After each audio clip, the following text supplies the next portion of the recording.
want to tell you a story. A few years ago, I found myself in a place where I felt completely stuck.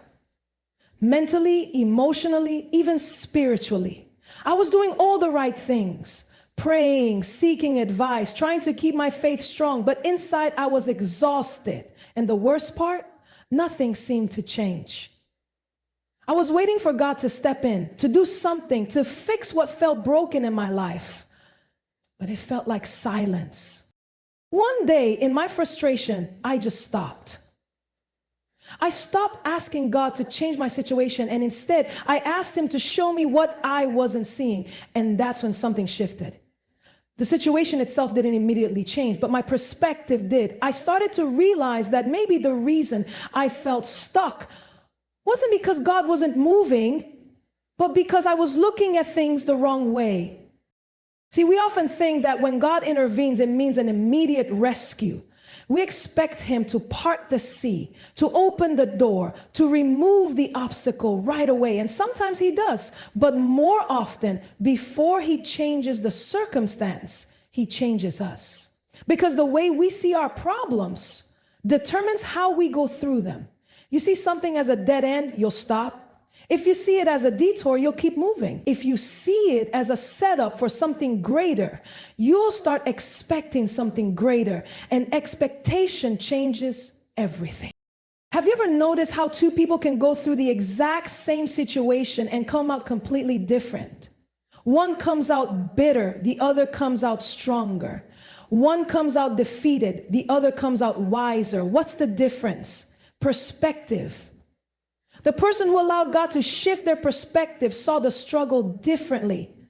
They didn't just see what was happening to them, they saw what God was doing through them.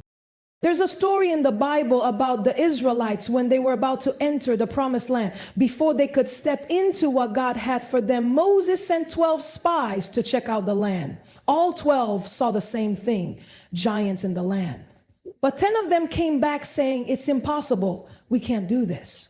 Only 2 came back saying, "Yes, there are giants, but we can take this land because God is with us." Same situation, different perspective. And because of that, an entire generation missed out on what God had for them, not because the giants were stronger, but because their fear was greater than their faith. I wonder how many times we've missed what God was trying to do in our lives because we were so focused on the size of the problem instead of the size of our God. We get so consumed by what's in front of us. And here's the real challenge. Our feelings will always try to convince us that our perspective is reality. If you feel alone, it must mean you are alone. If you feel defeated, it must mean you are defeated. But feelings are not facts. Feelings are real, but they are not always true. And if we build our lives based on how we feel in a moment, we will always be controlled by what's happening around us instead of what God is doing within us. That's why one of the greatest prayers we can pray when we're struggling is not, "God, take this away," but, "God, help me see this the way you do." Because when He shifts our perspective, we begin to recognize that even in the hardest moments, He is working. Even in disappointment, He is preparing us. Even in delay, He is developing us. And when we see it that way, we don't lose hope. We don't give in to negativity. We start to trust, even when we don't understand. So maybe today, the intervention you've been waiting for isn't about God changing your circumstances. Maybe it's about Him changing you. Maybe He's waiting for you to stop seeing this season as an obstacle and start seeing it as an opportunity. Because when the shift happens, when you stop focusing on what's wrong and start looking for what God is doing, everything changes. I remember a time when I felt completely overwhelmed by my emotions. You know those moments when everything feels too heavy, too uncertain, too out of your control. I was caught in a cycle of fear, doubt, and frustration. I prayed, but nothing seemed to change. And the longer I sat in those feelings, the more real they became. The more I allowed fear to speak, the more powerless I felt. The more I let doubt take root, the harder it became to move forward. And then one day, I had a realization that changed everything. Faith is not a feeling. See, we live in a world that tells us to follow our hearts, to trust our feelings, to let our emotions guide us. But what happens when our feelings lie? What happens when our emotions tell us we're alone? When God has already promised He will never leave us? What happens when our feelings say we're not enough? When God has already called us chosen? If we allow our emotions to dictate our actions, we will always be unstable because feelings change. One day you feel confident, the next you feel insecure. One day you feel strong, the next you feel weak. But faith is a choice. I used to think that having faith meant feeling courageous all the time. But I've learned that faith is actually the opposite. Faith is choosing to move forward even when fear is present. It's choosing to trust God even when doubt tries to creep in. It's standing firm on His word even when our emotions are screaming something else. There's a story in the Bible about Peter walking on water. Imagine this. He sees Jesus standing in the middle of a storm, walking on the waves, and Jesus calls him out of the boat. At that moment, Peter does something incredible. He steps out. He moves on faith, not on fear. And as long as his eyes are fixed on Jesus, he does the impossible. But the moment he shifts his focus, the moment he starts paying attention to the wind, the waves, the storm, he begins to sink. The storm didn't change. The only thing that changed was what Peter focused on.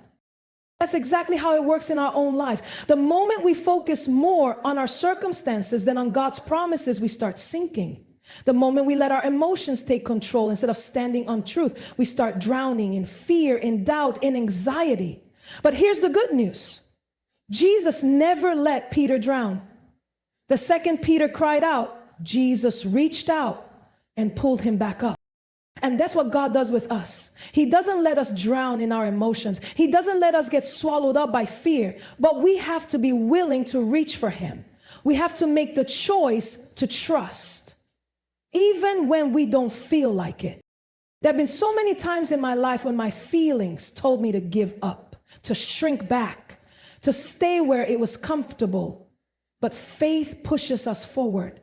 Faith reminds us that what we feel in a moment is not the full picture.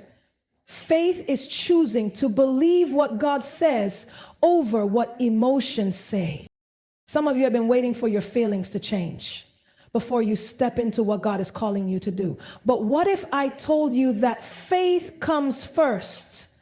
You don't wait to feel ready. You step out in obedience and the courage follows. You don't wait to feel peace. You step into God's truth and the peace comes. I don't know what negative emotions have been weighing you down. Maybe it's fear. Maybe it's anxiety. Maybe it's shame or insecurity. But I do know this. Your feelings do not have the final say. God does. And He has already said that you are more than a conqueror. He has already said that He is with you. He has already said that He is working all things together for your good. So today you have a choice. You can let your emotions lead you, or you can let your faith lead you. One will keep you stuck. The other will set you free. I used to ask God, why is this happening to me? Every time I face something painful, disappointing, or difficult, and I know I'm not the only one. It's our natural response when life hits us in ways we weren't prepared for. We want answers. We want to understand. We want to know how something that hurts so much could possibly be a part of God's plan. But over time, I realized that the better question wasn't, why is this happening to me? But what is this teaching me? Because when God allows us to walk through something difficult, it's never without purpose. What if the very thing we're trying to pray away is the thing God is using to build us? Pain has a way of making us feel like something is wrong, like we've been abandoned, like God is distant. But in reality, some of the greatest transformations happen in the hardest seasons. If you think about it, everything that grows has to go through pressure. A seed buried in the ground has to push through the dirt before it can rise. Gold has to go through fire before it's purified. Even muscles, if you want to get stronger, you have to go through resistance. Growth and comfort don't go together. I remember a time in my life when I felt stuck in disappointment. It felt like doors were closing left and right, like no matter what I did, things just weren't working. And I kept asking God, why? But looking back, I realized that he wasn't punishing me, he was preparing me. There were things he needed to develop in me before I could step into what he had for me. And had I not gone through that season, I wouldn't be who I am today. See, we have to change the way we see struggle. We think that because something is hard, it must mean we're off track. But sometimes the difficulty is the confirmation that we're exactly where we need to be. Joseph was thrown into a pit, sold into slavery, falsely accused and put in prison. From the outside, it looked like his life was falling apart. But in reality, everything he went through was positioning him for purpose. If he had never been in the pit, he would have never made it to the palace. And that's the thing about God. He doesn't waste anything. He uses everything. The rejection, the heartbreak, the loss, the failure, none of it is wasted. But we have to be willing to see it differently. If we only focus on the pain, we'll miss the purpose. If we only focus on the hardship, we'll miss the growth. There are some things you're going through right now that feel unbearable. And you might be thinking, I can't see how any good could come from this. But I promise you, if you keep trusting, if you keep walking, if you keep leaning into God, one day you'll look back and realize that what felt like breaking was actually building. I love how God works because he doesn't just change situations. He changes us through them. We come out stronger. We come out wiser. We come out with we get to the other side. We don't just come out. We come out with something. We come out with a testimony. We come out with a story of how God took what the enemy meant for evil and turned it for good. So maybe today the question isn't, why is this happening to me? Maybe the question is, God, what are you doing in me through this? Because when you start seeing struggles as growth, you stop fighting against the process and start leaning into it. And that's when transformation happens. One of the greatest lies the enemy will try to convince you of is that you are alone, that no one understands what you're going through, that no one cares, that if you disappeared, no one would notice. And if he can get you to believe that, he can get you to stay silent in your struggles, because isolation is where negativity grows. It's where fear gets louder. It's where shame has the most power. Have you ever noticed that when you're going through something difficult, your first instinct is to pull away? You stop answering calls. You don't want to talk about it. You tell people I'm fine when deep down you're not. And at first, it feels like protection, like you're shielding yourself from being vulnerable. But the longer you stay in that place, the heavier everything feels. Because you were never meant to carry it alone. God moves through people. When he wants to strengthen you, he sends someone to encourage you. When he wants to remind you of who you are, he sends someone to speak life into you. But if you isolate yourself, you block the very thing that he's trying to use to lift you up. I remember a season in my life when I felt like shutting down. I was dealing with disappointment, frustration, and things I didn't even know how to put into words. And everything in me wanted to retreat. But one day a friend reached out, and instead of pretending I was okay, I told the truth. I admitted that I was struggling. And do you know what happened? They reminded me of God's faithfulness. They spoke life over me. They prayed for me when I didn't even have the strength to pray for myself. And at that moment, I realized something. God never intended for us to do life alone. We serve a God who is relational. He created us to need each other. The enemy wants you to believe that being strong means doing it all by yourself. But real strength is knowing when to reach out. Real strength is saying, I need help. Real strength is allowing the right people to walk with you through the storm. Even Jesus had a community. Think about that. The Son of God didn't walk this earth alone. He had disciples. He had friends. And in his hardest moment in the garden before the cross, he didn't isolate. He brought people with him. If Jesus, in all his power, leaned on others, how much more do we need people? But here's the thing, not everyone is meant to go with you. Some of you have been hurt by people before, and now you've closed yourself off completely. You've convinced yourself that it's better to just handle everything alone. But don't let past wounds keep you from future blessings. The right community will strengthen you. The right people will remind you of God's promises when you forget. The right voices will silence the lies that try to keep you bound. And sometimes God's intervention comes in the form of a person. Sometimes the answer to your prayer is in the encouragement of a friend, the wisdom of a mentor, the love of a family member who refuses to let you give up. But if you're not open, you might miss it.